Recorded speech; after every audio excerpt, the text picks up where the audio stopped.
Hello student, आज हम पढ़ेंगे स्टैंडर्ड 9 में मैन्यूअर के बारे में। उसमें भी है कंपोस्ट या तो vermi compost and green manure. So compost और वर्मी कंपोस्ट किसे बोलेंगे? The process in which the farm waste material like livestock excreta मतलब कि काउ डंग है।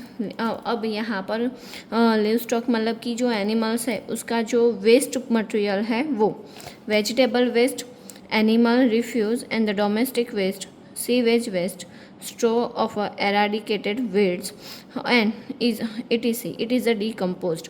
मतलब कि वो सारी चीज़ें मिलाकर हम इकट्ठा करते हैं एक जगह पर और वो सारी चीज़ें क्या है? डिकम्पोज्ड है, डिकम्पोजर है। Is the decomposed in the pets none of a compositing. और उस मेथड को हम मतलब कि थोड़े टाइम के लिए वो सारे मटेरियल को एक जगह पर रखते हैं और वो आगे जाके क्या बन जाता है? खाद बन जाता है। The compost is rich in organic matter and nutrient. अब यही जो कंपोस्ट हमें बनाया है और जो बना है उसमें क्या होगा? रिच ऑर्गेनिक मैटर मतलब कि नेचुरल जो मैटर है वो हमें, और उसमें न्यूट्रिएंट बहुत सबसे ज़्यादा होंगे।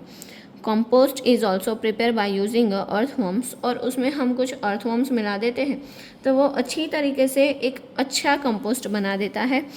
To hasten the process of a decomposition of a plant and animal refuse. This is called a vermicompost। जो नेचुरल तरीके से एनिमल और प्लांट के वेस्ट मटेरियल से बनता है उसे हम क्या बोलेंगे? वर्मी कंपोस्ट बोलेंगे। Green manure. अब ग्रीन मैन्योर का मतलब क्या है?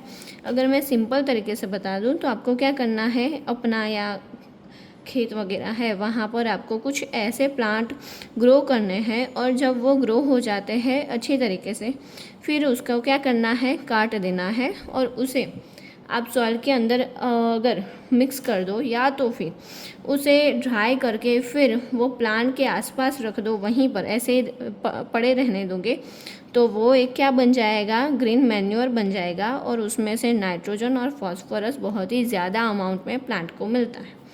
So green manure period the showing of the crop seeds and the some plant like।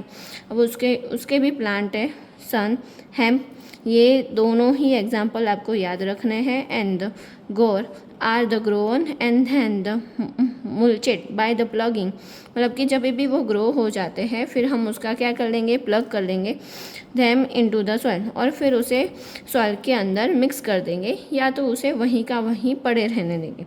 This green plants are the plants thus the turn into a green manure, और वही green plant है वो convert हो जाते हैं green manure में, which help in the enriching the soil in the nitrogen. और वो प्लांट को कौन सा मतलब कि यहाँ पर न्यूट्रिशन देते हैं? Nitrogen and phosphorus. Thank you for watching my video.